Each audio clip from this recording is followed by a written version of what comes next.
Imagina un mundo implacable donde un simple dolor de muelas podía significar una sentencia definitiva de sufrimiento eterno. Un mundo antiguo rodeado de una inmensidad de arena ardiente y bajo el yugo de un sol que no perdonaba la debilidad. Pero asombrosamente, en ese mismo mundo aparentemente hostil, existían curanderos y eruditos que ya estaban fabricando extremidades artificiales con una precisión milimétrica y realizando complejas intervenciones tópicas miles de años antes de que el concepto de la medicina moderna siquiera naciera en la mente de la humanidad. Bienvenidos, viajeros del tiempo y buscadores de verdades ocultas al canal Imperio de los Faraones. Soy Erika, la voz que los guiará a través de las densas brumas de la historia para descubrir los secretos más profundos y asombrosos del antiguo Egipto. Antes de adentrarnos en las arenas doradas del tiempo, los invito a suscribirse al canal y a dejar su comentario para que juntos sigamos desenterrando los misterios invaluables de nuestros ancestros. Hoy nos sumergiremos en la realidad asombrosa y a veces cruda de lo que era verdaderamente vivir y sobrevivir bajo la imponente sombra de las grandes pirámides. La civilización egipcia fue, sin lugar a dudas, una de las primeras y más grandes maravillas de nuestro planeta. Construyeron monumentos colosales que continúan desafiando el paso de los milenios, pero su grandeza no se limitaba en absoluto a la piedra y la arquitectura monumental. Crearon una sociedad profundamente estructurada con una economía agrícola envidiable y un sistema de organización asombroso. Sin embargo, por la vida cotidiana de un individuo común, era un delicado y frágil equilibrio entre la supervivencia diaria y el anhelo de la eternidad. La esperanza de vida promedio en esa época era de apenas 34 años, una cifra que nos revela lo fugaz que podía ser la existencia humana. A pesar de esta corta ventana de vida, los antiguos egipcios no se rindieron ante la enfermedad o la muerte inminente. A través de un largo, metódico y a menudo agotador proceso de ensayo y error, lograron descubrir tratamientos médicos que dejarían sin aliento a los eruditos de épocas posteriores. Desarrollaron remedios tópicos con un nivel de eficacia sorprendente, aunque la intervención interna profunda era prácticamente imposible debido a la falta de anestesia, lo que habría provocado un dolor insoportable y un riesgo de infección letal.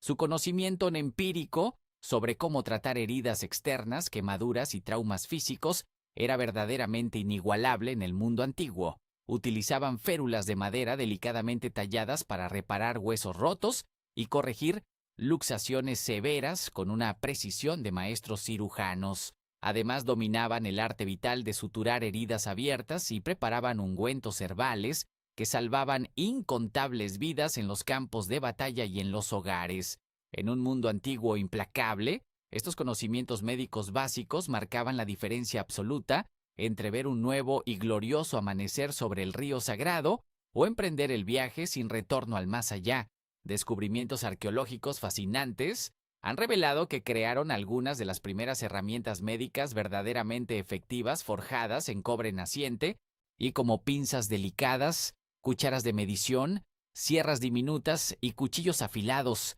elementos que asombrosamente aún resuenan en su diseño básico con los instrumentos que vemos en los pasillos de los hospitales modernos. También confeccionaban vendajes de una calidad excepcional y en un acto de brillantez médica pura, tenían la previsión de infundirlos con hojas de sauce para tratar la inflamación y el dolor agudo, una práctica asombrosamente adelantada a su tiempo. Es sumamente probable que los primeros reemplazos corporales artificiales del mundo hayan nacido en estas tierras bañadas por el sol. Una mujer momificada descubierta cerca de la mítica ciudad de Luxor, que vivió entre los años 950 y 710 antes de nuestra era, llevaba un dedo del pie artificial intrincadamente tallado en madera y cuero oscuro. Y los investigadores modernos han demostrado mediante rigurosas pruebas de biomecánica que este asombroso artefacto no era solo un adorno estético para la otra vida, sino una herramienta completamente funcional, diseñada meticulosamente para permitir a la mujer caminar sobre la difícil y cambiante arena del desierto, calzando sus sandalias tradicionales. La necesidad siempre ha sido la madre indiscutible de la invención, y en Egipto, esta necesidad abrió de par en par las puertas a la compasión médica. y la innovación tecnológica. Además, este majestuoso imperio nos regaló el legado de la primera mujer médica registrada en los anales de la historia humana. Su nombre era Mary Ta y caminó por los pasillos del poder hace aproximadamente 4.700 años. Ella ostentaba el prestigioso título de médica jefa, y lo que significaba que poseía la inmensa y respetada autoridad de enseñar los misterios de la anatomía, supervisar a legiones de otros médicos y, lo más asombroso, atender personalmente la salud y el bienestar del monarca supremo de su tiempo. Su inspiradora existencia nos recuerda que el intelecto brillante y la capacidad innata de curar no conocían límites estrictos de género en las más altas esferas de la ciencia egipcia temprana. La comprensión general del cuerpo humano, aunque imperfecta según nuestros estándares actuales, era profunda. A través de antiguos e invaluables textos médicos sabemos que comprendían la vital importancia del corazón humano, considerando con asombrosa precisión que de él partían los vasos que llevaban la fuerza vital hacia todas y cada una de las extremidades del cuerpo. Sin embargo, no todos los problemas mortales tenían soluciones sofisticadas o indoloras. La salud dental, por ejemplo, era una pesadilla absoluta y constante para ricos y pobres por igual. La dieta diaria incluía pan molido con pesadas herramientas de piedra del desierto, lo que inevitablemente dejaba rastros de arena microscópica que desgastaban los dientes prematuramente hasta exponer el nervio. Los remedios para el dolor de muelas eran mezclas curiosas y a menudo dolorosas de cebolla triturada, comino fuerte e incienso aromático que, aunque ineficaces para curar la raíz del mal, demuestran la desesperada búsqueda de alivio de una población que sufría en silencio. A pesar de todos sus remedios naturales legítimos, el cuidado médico seguía estando profundamente entrelazado y arraigado en la creencia en la magia antigua. Creían fervientemente que casi todas las dolencias tenían orígenes oscuros y sobrenaturales, por lo que la curación lógica también requería indispensablemente de la intervención divina y espiritual. Los tratamientos físicos a menudo venían acompañados de un cántico protector o un hechizo antiguo, y aunque la ciencia de hoy sabe que la magia verbal no cura las infecciones del cuerpo, la fe inquebrantable de los pacientes probablemente desencadenaba un poderoso efecto psicológico reconfortante que ayudaba genuinamente en su recuperación física, demostrando el eterno vínculo entre la mente humana y la sanación del cuerpo. La búsqueda incesante de la divinidad absoluta y la perfección visual no solo se reflejaba en los intrincados textos de medicina y en las salas de curación, ni sino de manera aún más deslumbrante en los rostros majestuosos de quienes gobernaban este vasto y poderoso imperio de arena. Entre todas las figuras legendarias que caminaron majestuosamente por los amplios pasillos de los palacios reales, pocas son tan profundamente enigmáticas y magnéticas como la reina Nefertiti. Su mismo nombre, que se traduce poéticamente como la mujer bella ha llegado, sugiere para algunos historiadores modernos un misterioso origen extranjero, quizás una princesa de tierras lejanas enviada a través del desierto para unir reinos poderosos mediante alianzas matrimoniales. Otros eruditos, en cambio, teorizan con igual pasión que era la hija amada de un altísimo consejero de la corte egipcia, o incluso una pariente muy cercana de su propio esposo, y una práctica que era absolutamente común y esperada para mantener intacta la supuesta pureza inmaculada de la sangre real divina, sea cual fuere el verdadero lugar donde abrió los ojos por primera vez. Su grandioso destino ya estaba irrevocablemente escrito en las estrellas inmutables del firmamento. Se cree con firmeza que contrajo sagrado matrimonio con el gobernante Amenhotep IV cuando ella era apenas una joven de 15 años, apenas al borde de la edad adulta según nuestros estándares, pero lista para asumir el peso del mundo. Juntos, esta joven pareja no solo gobernó un imperio inabarcable con mano firme, sino que procedieron a sacudir los cimientos mismos y más profundos de la milenaria civilización egipcia. Llevaron a cabo la revolución ideológica y religiosa más dramática y perturbadora de toda su historia documentada: cambiar por completo la religión oficial del Estado. El todopoderoso y venerado dios creador Amón fue despojado de sus honores y reemplazado abruptamente por la adoración única y exclusiva al disco solar dador de vida, el dios Atón. Para consolidar materialmente este cambio radical y cortar lazos con el sacerdocio opresivo, tomaron la decisión monumental de abandonar la grandiosa y antigua capital y construyeron desde cero una inmensa ciudad resplandeciente completamente nueva, enclavada en medio del desierto más inclemente e inhóspito. Los antiguos dioses, adorados durante siglos, fueron despojados de su antiguo poder y gloria, y sus majestuosos templos milenarios fueron cerrados a la fuerza, y sus influyentes sacerdotes fueron silenciados y obligados a someterse al nuevo orden celestial.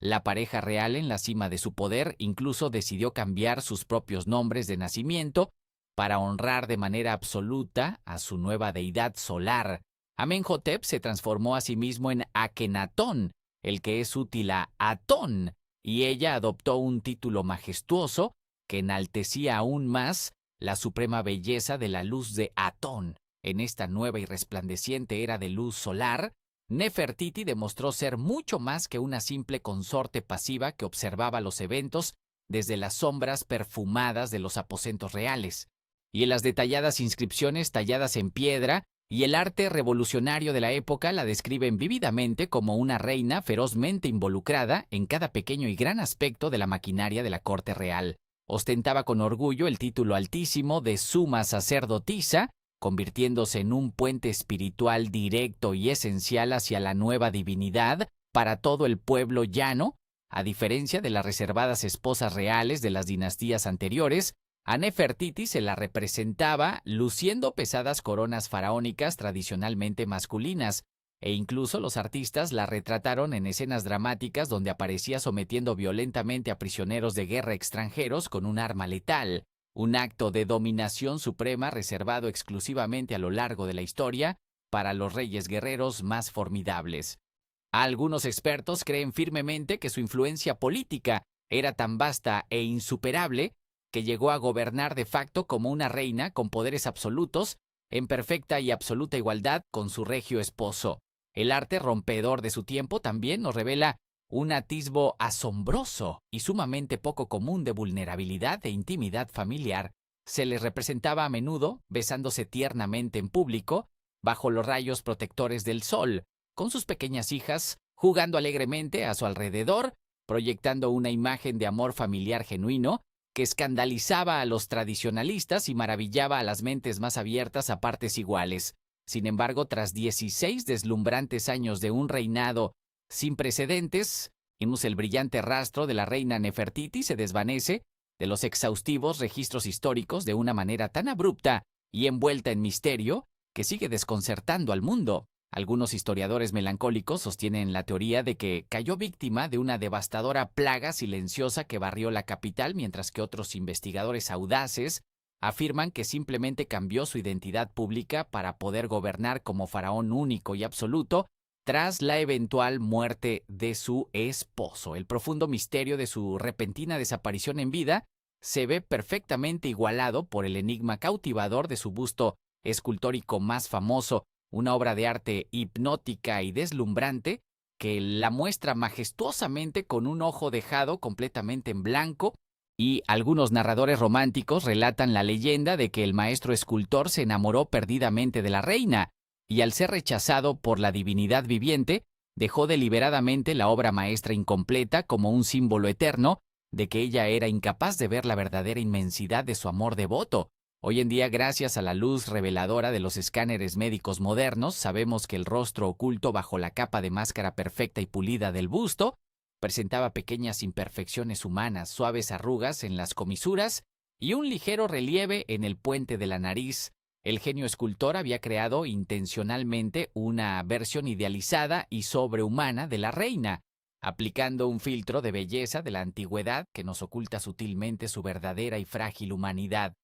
Este busto cautivador sobrevivió a los incalculables saqueos del desierto, a las catástrofes de las guerras mundiales del siglo XX y a los oscuros escondites subterráneos, perdurando milagrosamente hasta nuestros días como un símbolo eterno de un poder femenino indomable que transformó su mundo y luego desapareció silenciosamente en las espesas brumas del olvido implacable. El enorme y peligroso vacío de poder dejado en el trono por Akenatón y posiblemente por la misma y poderosa Nefertiti fue finalmente ocupado por un frágil niño que, a pesar de su innegable debilidad física y juventud, se convertiría de manera irónica en el faraón indiscutiblemente más famoso y reconocido de toda la historia mundial contemporánea. Su nombre resuena con un eco dorado en todos los rincones del planeta habitado, Tutankamón, un nacido de la unión dinástica entre Akenatón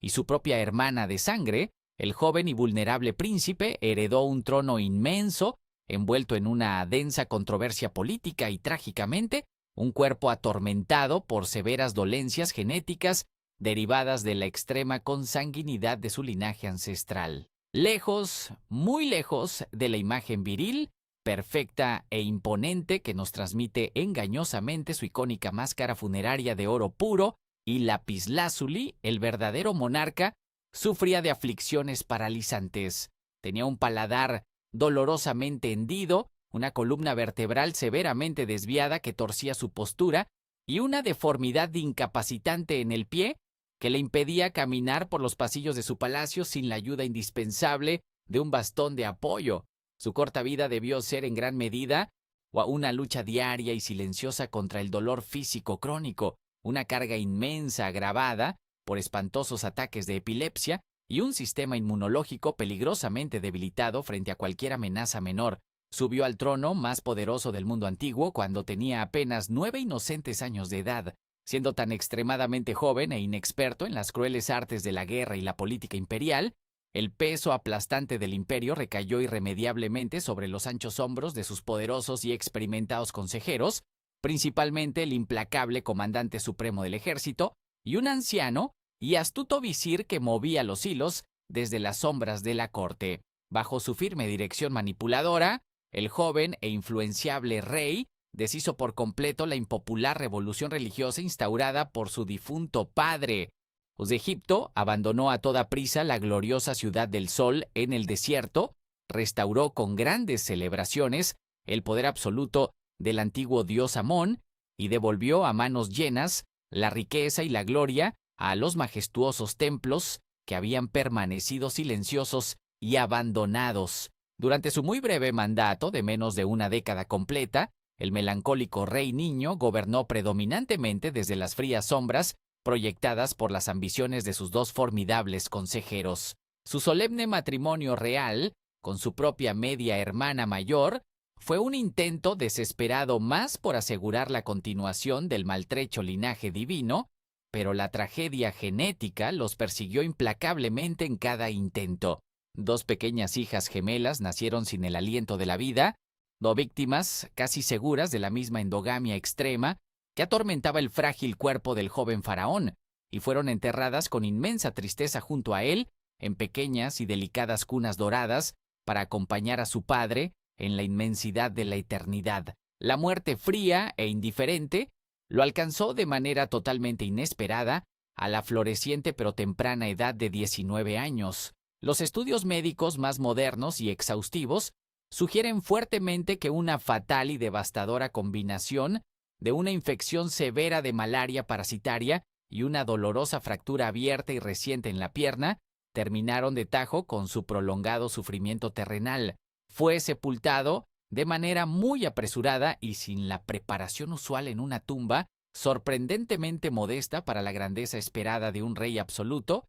un espacio subterráneo relativamente pequeño que los astutos saqueadores de tumbas de la antigüedad ignoraron por completo o simplemente no pudieron vaciar en su totalidad debido a su ubicación disimulada. Tras su repentina muerte sin un claro heredero directo, sus sucesores militares, ansiosos de legitimar su propio poder, hicieron todo lo humana y materialmente posible por borrar cruelmente el nombre de su familia maldita de todos los monumentos gigantescos y los registros históricos de piedra, intentando forzar que el pueblo llano olvidara para siempre la traumática era de la gran herejía solar. Irónicamente y como un juego magistral del destino, este preciso intento sistemático de borrarlo de la memoria de la historia fue exactamente lo que terminó salvando su humilde tumba del pillaje generalizado. y al ser deliberadamente olvidado por las generaciones oficiales, su último lugar de descanso permaneció inviolado y oculto bajo toneladas de arena suelta y escombros durante miles de largos años en el místico Valle de los Reyes. Fue así hasta que, en el año 1922, un sumamente persistente e incansable arqueólogo de origen británico logró romper finalmente los milenarios sellos intactos de su silenciosa morada eterna, encendiendo una chispa que iluminaría al mundo moderno. El descubrimiento espectacular de la tumba casi intacta desató instantáneamente una locura mediática global sin ningún precedente en la historia de la arqueología. El resplandor del oro puro, los carros de guerra magistralmente tallados, las joyas de un detalle exquisito y las invaluables maravillas cotidianas encontradas en su claustrofóbico interior capturaron para siempre la imaginación febril de la humanidad moderna, pero junto con el incalculable tesoro material, renació de las sombras la leyenda oscura e inquietante. Se empezó a rumorear frenéticamente en las grandes capitales europeas que una fuerza oscura y sobrenatural, vengativa e imparable caería sin piedad sobre aquellos incautos que se atrevieran a profanar el descanso del joven rey, cuando varios miembros selectos del equipo de excavación original fallecieron por diversas causas médicas. En los pocos años inmediatamente posteriores al histórico hallazgo, el siniestro mito de la maldición cobró una vida propia y aterradora en las portadas de los periódicos más sensacionalistas de todo el ancho mundo. Y aunque la ciencia objetiva y las estadísticas han demostrado concluyentemente que la inmensa y absoluta mayoría de los presentes en la apertura vivieron vidas extremadamente largas y prósperas, el misterio cautivador persiste firmemente arraigado en el subconsciente colectivo humano, manteniendo eternamente al joven, doliente e incomprendido, rey niño como el monarca antiguo más influyente y reconocible de toda la cultura popular contemporánea. Pero detrás del deslumbrante y frío oro de los monarcas divinos y los oscuros misterios esotéricos de las tumbas reales escondidas bajo las montañas, latía vigorosamente el verdadero y ardiente corazón de Egipto, su valiente gente trabajadora y la ingeniosa forma en que lograban sobrevivir y celebrar la vida cotidiana en las fértiles orillas de su salvador río. Imagina con claridad llegar exhausto al final de un largo y agotador día de trabajo físico extremo bajo el sol inclemente del desierto y recibir la justa recompensa por tu esfuerzo, no en frías monedas de brillante oro o plata reluciente, sino en grandes jarras de arcilla llenas de una espesa, aromática y altamente nutritiva cerveza recién elaborada. En esta antigua y pragmática civilización, la cerveza no era considerada simplemente un lujo prescindible o un mero medio recreativo para alcanzar la embriaguez superficial, sino que representaba verdaderamente una moneda de cambio oficial y vital, además de ser un alimento fundamental y absoluto en la dieta básica de todos los habitantes, desde los niños más pequeños y vulnerables hasta los constructores más robustos y formidables de las grandes pirámides monumentales. Y su consistencia característica era mucho más parecida a una sopa nutritiva, dulce y asombrosamente densa que a la bebida ligera, amarga y cristalina que conocemos y consumimos rutinariamente hoy en día. Además, se creía profundamente en los círculos médicos que poseía fuertes propiedades curativas y místicas capaces de confundir a los temibles espíritus malignos invisibles que causaban los dolores y las enfermedades en el cuerpo humano frágil. Las maravillas arquitectónicas más impresionantes del vasto imperio no fueron levantadas únicamente con piedra y sudor, sino que fueron literalmente edificadas por innumerables hombres y mujeres, constantemente impulsados por las preciadas raciones diarias de pan recién horneado y esta dorada y espesa bebida vivificante. A un trabajador calificado en los inmensos proyectos del Estado podía recibir hasta 3 enormes raciones diarias para mantener su fuerza inquebrantable. Junto a la indispensable cerveza, la dulce miel extraída con sumo cuidado era considerada sin reservas como un verdadero milagro líquido,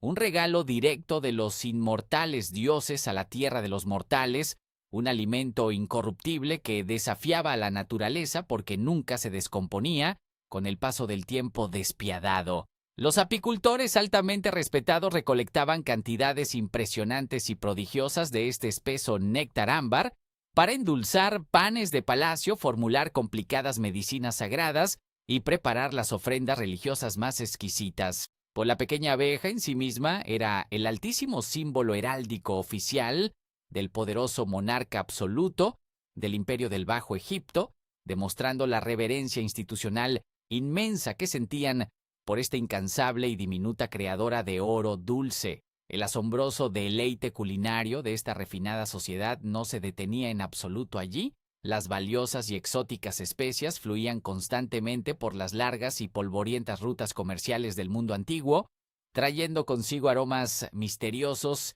y embriagadores directamente a las humeantes cocinas egipcias. El comino tostado ayudaba enormemente a la digestión de las comidas pesadas y simbólicamente representaba en sus tradiciones la inquebrantable fidelidad,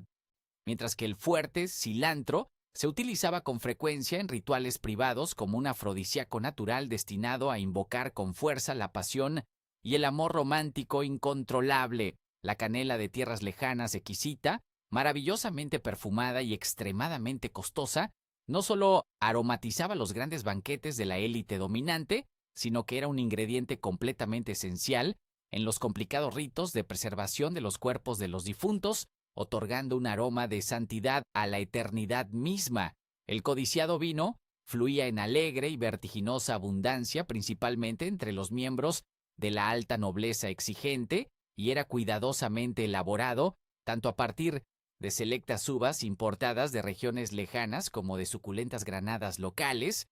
dulces higos maduros, e incluso fermentando pacientemente la nutritiva savia extraída de las altas palmeras del paisaje, produciendo una fascinante variedad de licores embriagantes que se usaban médicamente para curar la fiebre recurrente o socialmente para alegrar hasta el amanecer las suntuosas y ruidosas fiestas privadas. En cuanto a la apreciada carne animal, esta representaba un lujo inmenso y escaso reservado casi exclusivamente y de manera celosa para los miembros de las clases más ricas del reino y para el disfrute general solo en los señalados días de los grandes festivales religiosos públicos. Los sencillos campesinos rurales criaban rebaños de cerdos ruidosos cerca de sus viviendas de barro, aunque paradójicamente para muchos ciudadanos urbanos y sacerdotes estos animales eran considerados ritualmente impuros,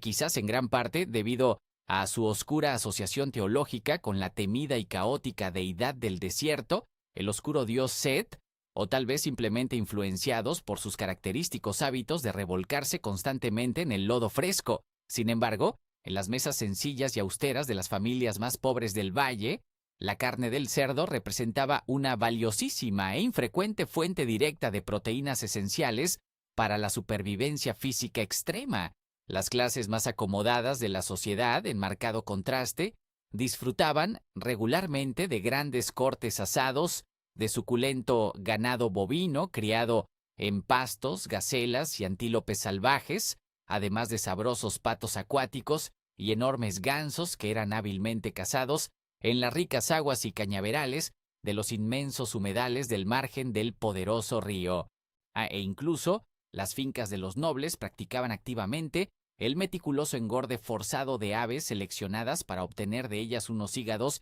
inusualmente grandes, hipertrofiados y singularmente ricos en grasa, una refinada práctica culinaria que asombrosamente, y tras el paso de muchos milenios, terminaría evolucionando y consolidándose en lo que hoy conocemos como la más exquisita alta cocina europea. Entre todos los diversos y coloridos alimentos cultivados, la humilde cebolla de la tierra guardaba celosamente un estatus profundamente místico y reverencialmente sagrado en la mente de sus pobladores. Sus perfectos y cerrados anillos concéntricos internos representaban poéticamente para sus sabios los círculos sin fin y completamente infinitos de la tan ansiada vida eterna después de la muerte física, o por lo que no era en lo absoluto raro encontrar ofrendas consistentes en racimos de cebollas frescas depositadas con gran cuidado en los altares perfumados de los templos, e incluso de manera asombrosa colocadas con precisión directamente sobre los párpados cerrados o dentro de los huecos oculares de los grandes reyes recientemente fallecidos, sirviendo como guías mágicas para otorgar y proteger su nueva visión espiritual en el oscuro y misterioso camino hacia su gloriosa existencia en el prometido y espléndido más allá cósmico, antes de continuar desentrañando con asombro los intrincados y silenciosos secretos de las mentes aparentemente divinas que gobernaban con puño de hierro estas ardientes y ricas tierras antiguas. Permítanme hacer una pequeña y amistosa pausa.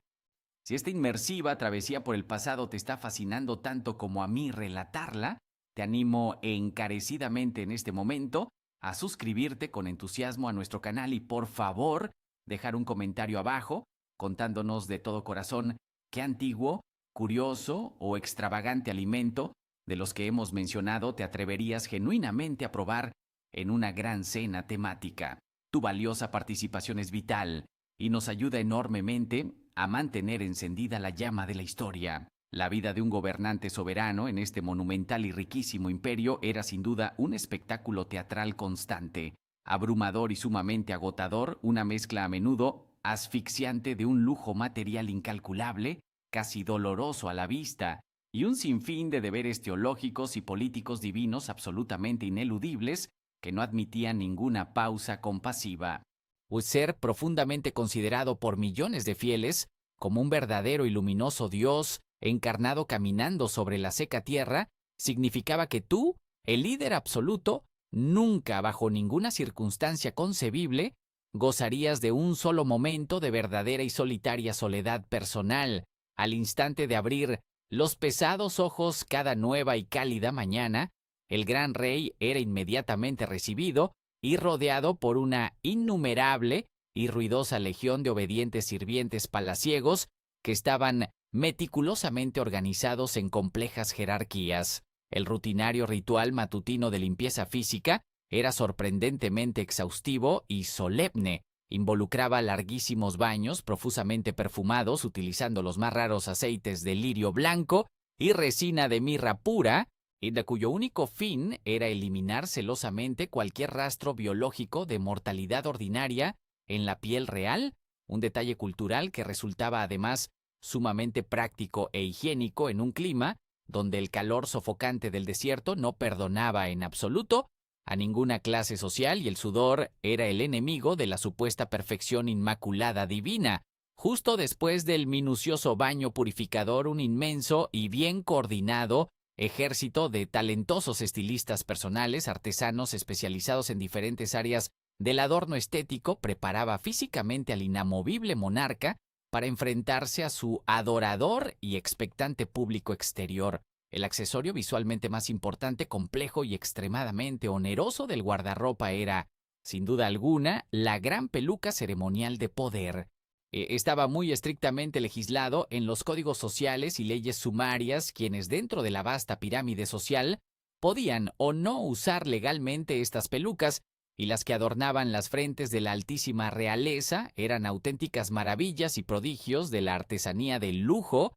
elaboradas con cabello humano cuidadosamente tratado y entrelazadas artísticamente a menudo con destellantes y pesados hilos de plata purificada y oro macizo reluciente que captaban la luz del sol en cada movimiento. Aunque por su propia naturaleza y materiales debían ser indudablemente calurosas hasta el tormento y pesadas de una manera incómoda para el frágil cuello humano, estas imponentes pelucas no eran una mera elección de moda superficial o caprichosa,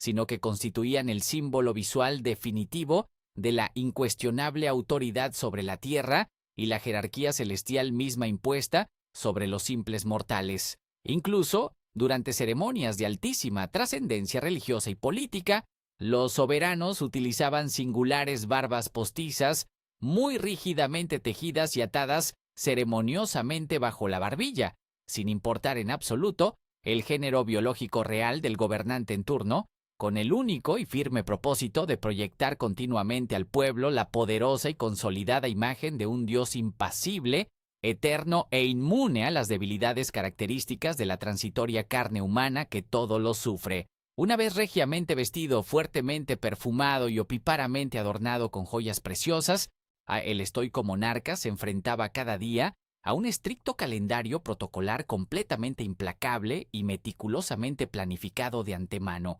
No existía en lo absoluto el moderno y relajado concepto de los días libres o las ansiadas vacaciones para aquel ser cuyo destino era fungir incansablemente como el intermediario esencial y vivo entre las multitudes de mortales suplicantes y el inescrutable panteón de los caprichosos dioses creadores del cielo y la tierra circundante. Las primeras y muy ocupadas horas de la extensa mañana se consumían velozmente en interminables y formales reuniones administrativas con cortesanos aduladores, recibiendo con semblante serio a nerviosos dignatarios de tierras extranjeras enemigas o aliadas, resolviendo con supuesta infinita sabiduría las más complejas y enredadas disputas agrarias del reino y, por supuesto, supervisando personalmente los siempre cruciales inventarios de las inmensas reservas nacionales de grano, la sangre de la economía agraria, cuando el atareado gobernante debía necesariamente desplazarse y salir fuera de la protectora y asfixiante sombra fresca del gran complejo del Palacio Real. Lo hacía siempre a bordo de deslumbrantes sillas de manos bellamente talladas, decoradas con láminas de oro brillante, que eran reverentemente levantadas del suelo y cargadas por una cuadrilla de forzudos sirvientes elegidos, y siempre estrechamente escoltadas y flanqueadas por imponentes portadores de enormes y oscilantes abanicos hechos con hermosas plumas de avestruz, reales que, además de representar simbólicamente el aliento de la misma divinidad,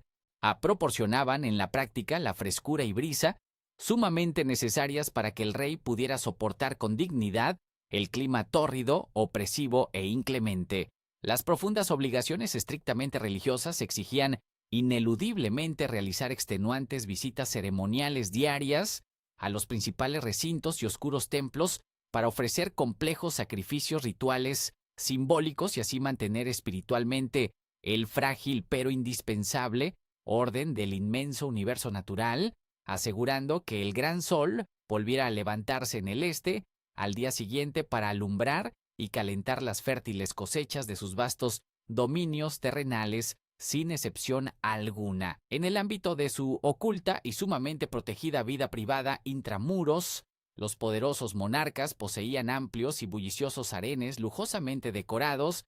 compuestos celosamente por esposas principales de sangre noble, hermosas consortes secundarias venidas de lejos y numerosas concubinas escogidas, una multitud inmensa que demostraba directamente la vasta riqueza inigualable del Rey de Reyes y su vital capacidad divina para generar copiosa descendencia dinástica de forma ininterrumpida. Esta abundancia abrumadora de compañía íntima, si bien aseguraba con éxito un gran número de ansiados y saludables herederos varones fuertes, también resultaba en la práctica en ser un constante y peligroso hervidero lleno de tensiones soterradas, oscuras intrigas cortesanas, rumores hirientes y conjuras familiares secretas donde las ambiciosas esposas secundarias y principales competían ferozmente, incluso llegando al asesinato si era preciso, para asegurar desesperadamente que sus propios amados hijos de sangre superaran a sus rivales fraternos y finalmente heredaran el control absoluto del trono más envidiado del mundo. La supuesta gran fuerza física inigualable del rey y su incuestionable valentía varonil se demostraban públicamente con pompa y circunstancia a través de organizadas y sangrientas cacerías reales en la vasta estepa, que tenían como blanco a grandes felinos peligrosos como leones furiosos, fuertes hipopótamos y veloces antílopes del desierto, aunque la realidad oculta era que, a menudo estos formidables animales salvajes eran previamente capturados o astutamente acorralados por los sirvientes especializados de caza para garantizar de manera fraudulenta el éxito rotundo e incuestionable del todopoderoso rey, sin que éste enfrentara un riesgo real mortal. El vistoso espectáculo sanguinolento servía excepcionalmente bien como una forma de pura y eficaz propaganda masiva estatal, diseñada específicamente para reafirmar sin sombra de duda su supuesto y legendario dominio innato sobre todas y cada una de las fuerzas de la naturaleza salvaje incontrolable, a pesar de contar con todo su insondable poder político absoluto, su inmensa y obscena riqueza material incalculable, y la profunda veneración religiosa abyecta de millones, la verdadera y real salud física oculta de los miembros superiores de la realeza solía ser terriblemente deficiente y frágil frente al paso inclemente del tiempo. Sus dietas exclusivas y fuertemente desequilibradas, rutinariamente cargadas y atiborradas del azúcar de la miel más pura, la seducción del vino más dulce fermentado y el exceso de las ricas grasas animales saturadas de los banquetes opulentos que disfrutaban, sumadas a los desastrosos estragos médicos derivados de generaciones de peligrosa consanguinidad ininterrumpida que practicaban para supuestamente purificar y salvaguardar su linaje cerrado, los hacían trágicamente muy propensos desde jóvenes a padecer una morbosa obesidad generalizada debilitante, severa diabetes como en el doloroso caso documentado de algunas majestades femeninas del trono reinante, y a lidiar dolorosamente y en silencio con crónicas, silenciosas y finalmente letales enfermedades degenerativas del corazón abrumado, o detrás de la máscara impasible de su elaboradísimo y simétrico maquillaje facial, con trazos de vibrante malaquita verde oscuro, y el hipnótico y cegador brillo fulgurante de sus pesadas e incontables joyas macizas de lapislázuli azul, estos venerados y adorados dioses y diosas de carne y hueso que gobernaban el Nilo, sufrían amargamente de las mismas punzantes, desesperantes y dolorosas dolencias terrenales e incurables condiciones crónicas que cualquier ser humano común y corriente experimenta durante su corta y frágil vida biológica, viviendo internamente prisioneros día tras día y sin escapatoria visible, en una magnífica, resplandeciente pero solitaria jaula exquisitamente dorada de interminables expectativas teológicas y innumerables deberes gubernamentales implacables y profundas exigencias existenciales, sencillamente demasiado inmensas, irreales e imposibles de llegar a cumplir cabalmente en la fría realidad material del mundo terrenal que habitaban hasta que daban su último aliento esperado. De la inmensa montaña de complejos deberes y responsabilidades sagradas ineludibles que caían abrumadoramente sobre los fatigados hombros del monarca supremo e indiscutido del reino,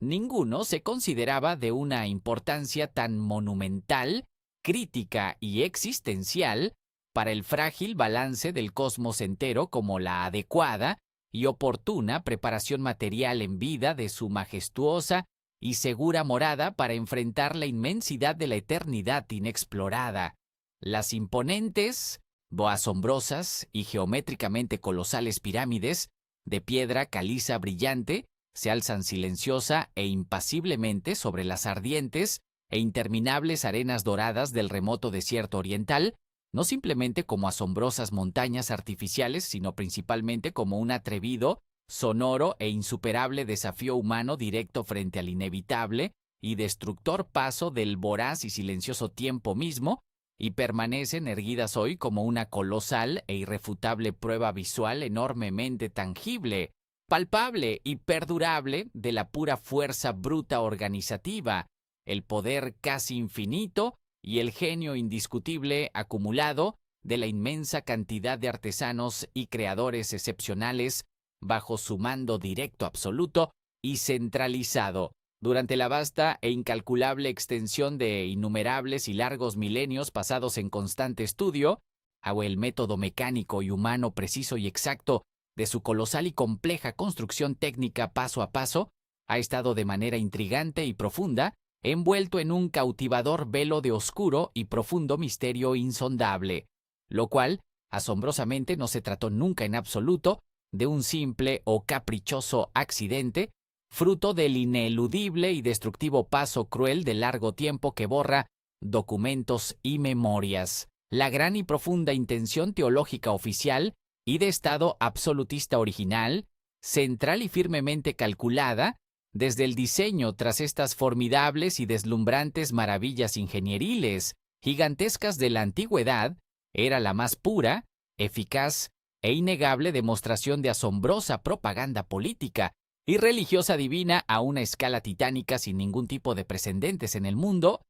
Desde cualquier punto distante, debían necesariamente parecer indudablemente como las asombrosas, misteriosas y monumentales obras terminadas de colosales y poderosos seres mágicos o celestiales inmortales sobrenaturales, realizaciones arquitectónicas imposibles e impensables de replicar incluso parcialmente por meros o débiles líderes humanos, mortales o gobernantes de cualquier tipo de reino u otra civilización terrenal menor en los alrededores. Por ello, precisamente, los brillantes ingenieros jefes más destacados, arquitectos sagrados de gran prestigio nacional, de la remota antigüedad en los albores del imperio clásico de Arena, no hicieron asombrosa y sistemáticamente todos los esfuerzos imaginables en lo material y en lo organizativo para ocultar celosamente con severos castigos casi todos los preciosos secretos logísticos de su compleja fase final de elevación inmensa. Hoy en día, en la actualidad científica, afortunadamente las ardientes, profundas y doradas arenas milenarias han comenzado finalmente a revelar lentamente con el avance tecnológico moderno una pequeña parte de la francamente increíble y vasta inteligencia creadora, verdaderamente humana, oculta fuertemente detrás de los grandes misterios técnicos de cómo alzaron de la base hacia el cielo estas enormes y colosales montañas inamovibles de resistente y fría piedra compactada inalterable por milenios bajo soles feroces, todo el abrumador y deslumbrante esfuerzo monumental sin descanso que costaría muchísimas vidas y décadas comenzaba lejanamente de las obras finales, en las oscuras y asfixiantes profundidades de las polvorientas, amplias y profundísimas canteras enormes ubicadas en los rocosos paisajes y colinas áridas remotas del vasto imperio muy lejano al cauce fértil del sagrado río central. Allí silenciosamente, innumerables masas gigantescas pesadas de inamovible, macizo y purísimo material compacto y muy duro, en forma de dura roca, madre como granito negro pulido o inmensa piedra caliza, reluciente, bajo los rayos ardientes de una enorme esfera de luz, esperaban pacientemente durante muchos milenios, vírgenes para ser ingeniosamente domadas por manos creativas y cortadas laboriosamente del mismísimo suelo sagrado ancestral del país de Sol Candente. Si los miles de muy tenaces y vigorosos hombres trabajadores encargados formaban un grandioso ejército de constructores organizados en disciplinadas falanges, cavaban con inusitado ímpetu vitalicio las grandes trincheras profundas con herramientas básicas de cinceles de cobre incipiente, abriendo amplias brechas de separación meticulosamente excavadas, trazadas a puro pulso alrededor de la gigantesca huella perimetral de los formidables y enormes bloques líticos masivos, especialmente preseleccionados con antelación para asegurar solo piedra limpia y perfecta e incólume sin resquebrajamientos mortales inoportunos a la hora y día exacto y propicio de cortarse del suelo original.